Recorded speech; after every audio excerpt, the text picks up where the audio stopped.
Hello friends, मैं प्रीति आपके अपने चैनल मंत्रा एजुकेशन हम में एक बार फिर से बहुत बहुत स्वागत करती हूँ। हमारी क्लास का आज का टॉपिक है बिहेवियर इंटरवेंशन।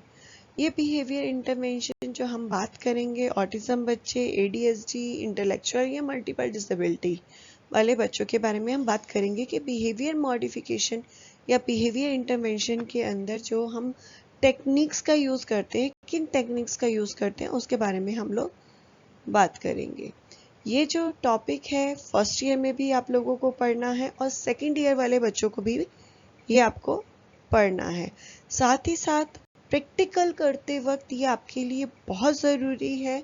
जब आप बिहेवियर मॉडिफिकेशन का प्रैक्टिकल कर रहे हैं तो आपको इन टेक्निक्स के बारे में पता होना चाहिए।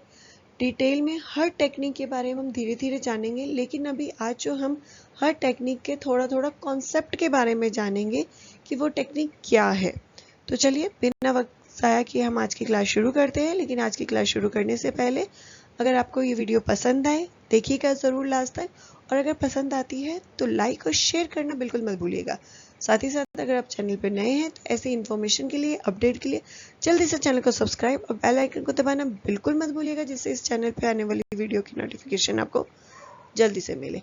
तो चलिए आगे बढ़ते हैं। सबसे पहले what is behaviour intervention plan, जिसको आप लोग बिहेवियर मॉडिफिकेशन प्रोग्रामिंग के नाम से भी जानते हैं।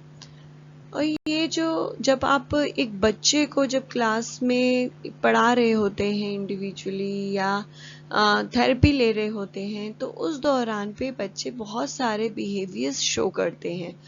माल एडप्टिव बिहेवियर्स भी नज़र आते हैं, स्किल बिहेवियर्स भी नज़र आते हैं।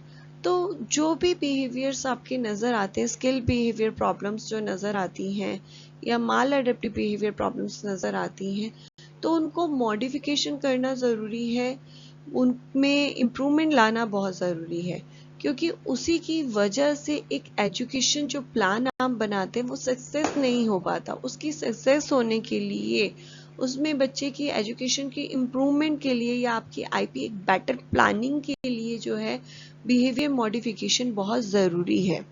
बिहेवियर मॉडिफिकेशन जो है उसे पॉजिटिव इंटरवेंशन प्लान भी बोलते हैं। अभी जैसे बताया मैंने, बिहेवियर मॉडिफिकेशन प्लान या प्रोग्रामिंग के नाम से भी जाना जाता है, जिसके अंदर बच्चे की नीड जानी जाती है, उसकी एबिलिटी जानी जाती है, उसकी स्किल्स प्रॉब्लम्स जानी जाती है और उसको मॉडिफाई किया जाता है, उसमें चेंज लाया जाता है, उसकी ज़रूरतों को कम किया जाता है, उसकी एबिलिटी में इम्प्रूवमेंट लाई जाती है, उसकी स्किल्स में इम्प्रूवमेंट लाई जाती है। तो ये जो है बिहेवियर इंटरवेंशन प्लान में किया जाता है। और बिहेवियर मॉडिफिकेशन जब हम प्रोग्रामिंग करते हैं वो इंडिविजुअली लेवल पे होती है, इस चीज़ को याद रखिए। दूसरा, कंटिन्यूस में होती है। ऐसे नहीं है कि जब आपने एक प्लान बना लिया, आपने एक टेक्निक भी वो यूज़ कर ली कि मैं ये टेक्निक हो गया, आज कर रहे हैं, 2 दिन उस प्लानिंग को भूल गए, फिर तीसरे दिन आपने शुरू किया, तीसरे दिन किया, फिर चौथे दिन किया, पांचवें दिन, फिर 2-3 दिन भूल गए। यानी ऐसे नहीं कि आप एक दिन उस चीज़ को फॉलो कर रहे हैं फिर करना भूल गए। ये चीज़ जो है आपकी रेगुलर में चलेगी। साथ ही साथ पॉजिटिव जो है, पॉजिटिव बिहेवियर को आगे बढ़ाने का जो है वो काम करती है। इस चीज़ को याद ज़रूर रखना है। ये 3 चीज़ जो है बहुत ज़्यादा इम्पॉर्टेंट है बिहेवियर मॉडिफिकेशन प्रोग्रामिंग के लिए, बिहेवियर इंटरवेंशन प्लानिंग के लिए या पॉजिटिव इंटरवेंशन प्लान। तीनों में से आप इसको कुछ भी कह सकते हैं, कुछ भी बोल सकते हैं, लेकिन मतलब दोनों का एक ही है कि बच्चे के अंदर माल एडप्टिव बिहेवियर को जो है मॉडिफिकेशन करना। नेक्स्ट आते हैं हम लोग behaviour intervention technique. Behaviour intervention technique जो है उसके अंदर सबसे पहली टेक्निक आती है रिइंफोर्समेंट। रिइंफोर्समेंट बहुत अच्छी टेक्निक मानी जाती है, चाहे वो चिल्ड्रन विद डिसेबल्ड हो या चिल्ड्रन विद नॉट डिसेबल्ड हो, सभी बच्चों के लिए बहुत अच्छी टेक्निक मानी जाती है और रिजल्ट भी इसका आता है। इसको बहुत सारे पेरेंट्स जो है यूज़ भी करते हैं, हालांकि उनको ये नहीं पता कि हम रिइंफोर्समेंट टेक्निक यूज़ कर रहे हैं, बट वो कर रहे हैं और उसका रिजल्ट भी देखते हैं। लाइक एग्जांपल के तौर पे फर्स्ट जो है आपका पॉजिटिव रिइंफोर्समेंट। पॉजिटिव रिइंफोर्समेंट जो है, जब भी कोई यूजुअल बिहेवियर को बढ़ाने के लिए जब हम कोई स्टिमुलस प्रोवाइड करते हैं या देते हैं, उसको पॉजिटिव रिइंफोर्समेंट कहते हैं। लाइक एग्जांपल के तौर पे जब एक बच्चा अच्छे मार्क्स लेकर आ रहा है, देन उस मार्क्स के जो अच्छे बिहेवियर शो करने पर बच्चे को गुड, वेरी गुड, या उसकी फेवरेट एक्टिविटी या उसका फेवरेट टॉय जो प्रोवाइड करना है, पॉजिटिव हमने कुछ ऐड ही किया, तो उसे पे कहते हैं पॉजिटिव रिइंफोर्समेंट। नेगेटिव रिइंफोर्समेंट क्या है? बच्चे के बिहेवियर को इंक्रीज करने के लिए जब हम बिहेवियर के जो है बिहेवियर इंक्रीज करने के लिए, यूजुअल बिहेवियर को इंक्रीज करने के लिए जब हम कोई स्टिमुलस रिमूव कर लेते हैं, तो उनको नेगेटिव रिइंफोर्समेंट बोलते हैं। तो नेगेटिव रिइंफोर्समेंट का एक एग्जांपल यहीं से मैं ग्रेड से लेती हूँ। जब बच्चे को ग्रेड आपने बढ़ानी है, आपने गुड, वेरी गुड बोला, वो भी है, लेकिन जब आपका बच्चा पढ़ रहा है ग्रेड अच्छे लाने के लिए, उसके लिए जब आप है वो बहुत अच्छे से पढ़े और बेटर तरीके से पढ़े, तो उसके लिए आपने उसका फोन ले लेना जो है कुछ टाइम के लिए, जब तक उसके एग्जाम हो रहे हैं, जो एग्जाम में जो उसका बिहेवियर इंक्रीज होगा, ग्रेड जो इंक्रीज होंगी, उसके लिए आपने स्टिमुलस को रिमूव किया, तो उसको कहते हैं नेगेटिव रिइंफोर्समेंट। बाकी पॉजिटिव रिइंफोर्समेंट और नेगेटिव रिइंफोर्समेंट को समझने के लिए आप नीचे लिंक पे जाइए, मैं ये क्लास पहले ले चुकी हूँ, तो आप वहाँ जाके आप क्लिक करिए और बेटर तरीके से आप इसको समझ सकते हैं।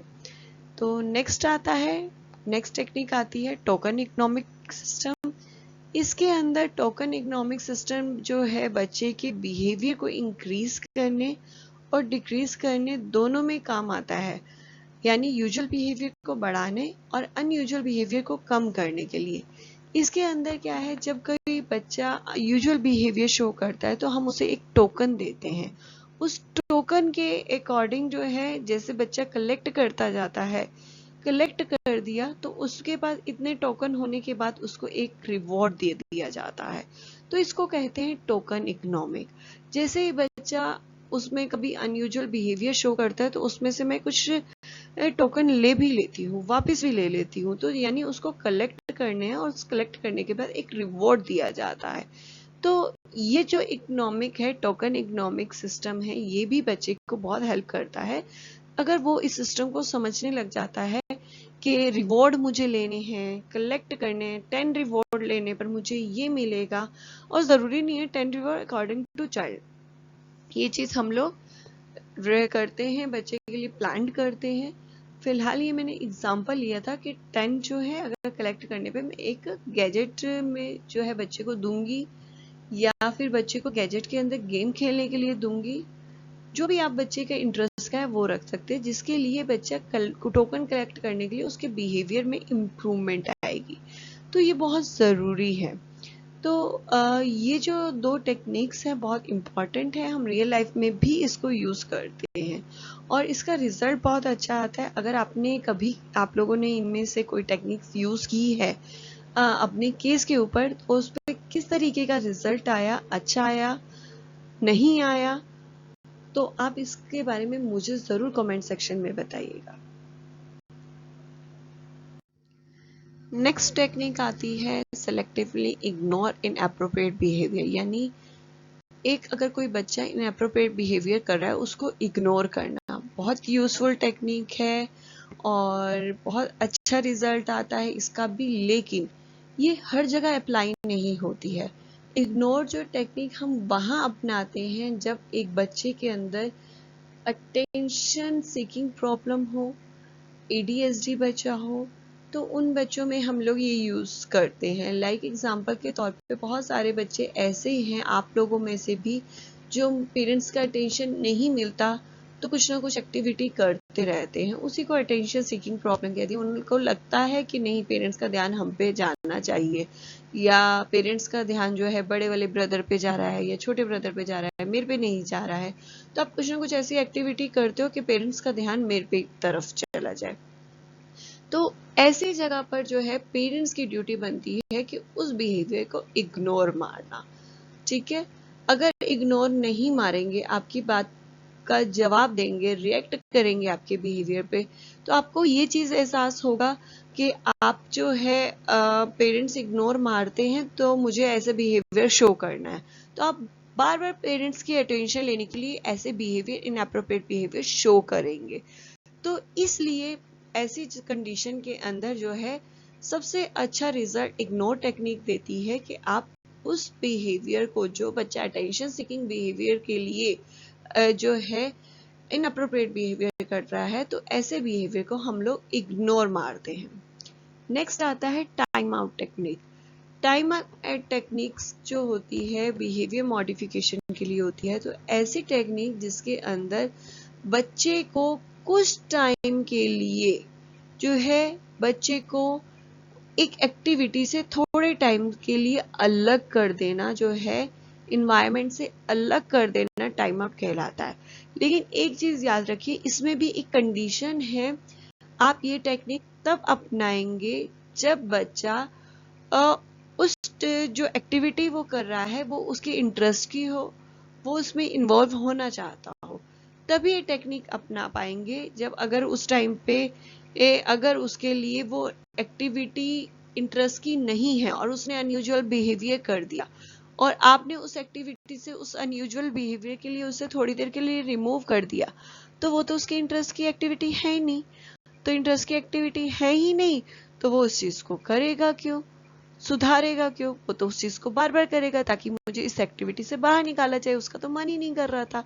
तो इसलिए हम इस टेक्निक को वहां पे अप्लाई करते हैं जहां बच्चे की इंटरेस्ट की एक्टिविटी है। उस दौरान पे अगर बच्चे ने कुछ ऐसी एक्टिविटी करी है, अनयूजुअल बिहेवियर शो किया है, तो हमें उसकी इंटरेस्ट की एक्टिविटी से थोड़े टाइम के लिए उसे अलग कर देना ही टाइम आउट टेक्निक कहलाता है। नेक्स्ट टेक्निक है differential enforcement of incompatible behaviour, जिसको हम DRI के नाम से भी जानते हैं। DRI टेक्निक में जो है एक अनयूजुअल बिहेवियर को डिक्रीज करने के लिए फोकस किया जाता है उसके यूजुअल बिहेवियर पर।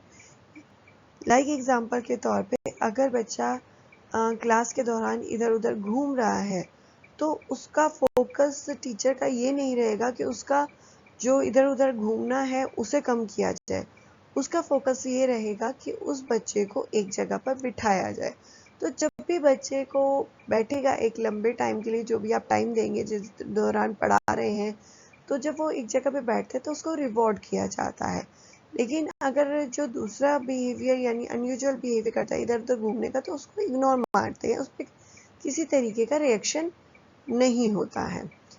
नेक्स्ट हमारी टेक्निक है differential reinforcement of alternative behaviour. यहाँ पर जो है जब बच्चा कोई अनयूजुअल बिहेवियर कर रहा है, तो उसके अपोजिट हम एक अल्टरनेटिव बिहेवियर हम लोग शो करते हैं, अल्टरनेटिव बिहेवियर ढूंढते हैं। लाइक एग्जांपल के तौर पे जब एक बच्चा जो है पेरेंट्स से फूड की डिमांड कर रहा है, गलत तरीके से डिमांड कर रहा है, तो वो पेरेंट्स का अल्टरनेटिव बिहेवियर है कि उसे इग्नोर मार देते हैं हम लोग।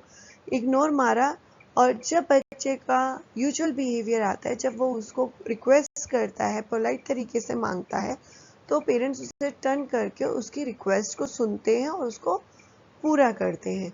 ये आपकी टेक्निक कहलाती है differential reinforcement of alternative technique. Next technique है differential reinforcement of other behaviour.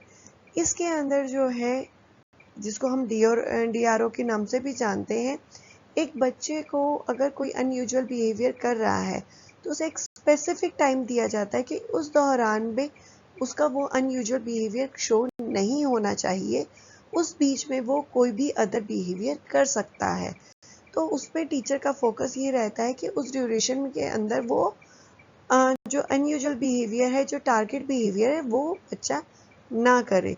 उस दौरान पे वो कोई भी अदर बिहेवियर शो कर सकता है। लाइक एग्जांपल के तौर पे अगर एक क्लासरूम में बच्चा बैठा है, उस दौरान पे अगर बच्चा पेपर टियर कर रहा है, तो उस दौरान पे टीचर का क्या है, 5 मिनट्स के लिए बच्चे को एक टारगेट दिया कि इस बीच में अगर आप ये काम नहीं करोगे, टियर नहीं करोगे पेपर, तो आपको मैं रिवॉर्ड दूंगी। उस बीच में जो 5 मिनट रहेंगे उसमें वो कोई भी अदर बिहेवियर कर सकता है। देखिए यहाँ पर DRO की लिमिटेशन ये है कि टीचर को ध्यान रखना होगा उस दौरान पे जो आपका आपने 5 मिनट्स दिए हैं अनयूजुअल बिहेवियर करने के लिए, और कोई भी अदर बिहेवियर कर सकता है, तो वो अदर बिहेवियर जो है कुछ अदर अनयूजुअल बिहेवियर शो ना करने लग जाए, कि पता लगे कि आप एक बिहेवियर तो छुड़वा रहे हो, इससे अदर बिहेवियर करना शुरू कर दिया। तो उस चीज़ का जो है ध्यान रखना होता है DRO के अंदर। नेक्स्ट आता है आपका DRL यानी differential reinforcement of low rate, यानी ऐसा बिहेवियर जो बहुत ज़्यादा फ्रिक्वेंसी के अंदर होता है। लाइक अगर बच्चा जो है बहुत ज़्यादा हैंड वॉश कर रहा है, हैंड वॉश करना अच्छी बात है, लेकिन बहुत ज़्यादा अगर हैंड वॉश हो रहा है तो वो भी अनयूजुअल में आता है। यानी फ्रिक्वेंसी को कम करना, ख़त्म नहीं करना। बच्चा बहुत ज़्यादा जो है हर बार जब भी मिल रहा है नमस्ते कर रहा है दिन में, ये कम से कम आपका नमस्ते नमस्ते करके आपको कम से कम आपका 8 से 9 बार अगर आप मिल रहे हैं तो 8 से 9 बार नमस्ते कर रहा है, तो ये भी अनयूजुअल बिहेवियर। तो वहाँ टीचर का टारगेट रहता है कि बच्चे के अनयूजुअल बिहेवियर जो आपका बिहेवियर की फ्रिक्वेंसी है उसको कम करना। तो ये आपका कहलाती है DRL टेक्निक। इसको हम नॉन पनिशमेंट टेक्निक के नाम से भी जानते हैं, इन चारों टेक्निक्स को। आज की क्लास यहाँ पर ख़त्म होती है। आज जो भी टेक्निक देखी उनमें से कौन सी टेक्निक आप एक्सप्लेन में देखना चाहते हैं वो भी ज़रूर बताइएगा कमेंट सेक्शन में। साथ ही वीडियो कैसी लगी उसके बारे में ज़रूर बताइएगा। अगर पसंद आई तो वीडियो को लाइक और शेयर करना बिल्कुल मत भूलिएगा। साथ ही जाने से पहले अगर आप चैनल पर नए हैं तो जल्दी से चैनल को सब्सक्राइब और बेल आइकन को दबाना बिल्कुल मत भूलिएगा, जिससे इस चैनल पर आने वाली वीडियो की नोटिफिकेशन आपको जल्दी से मिले। आज के लिए बस इतना ही। एक नई वीडियो एक नई टॉपिक के साथ जल्दी से आपके सामने फिर से हाजिर होंगी।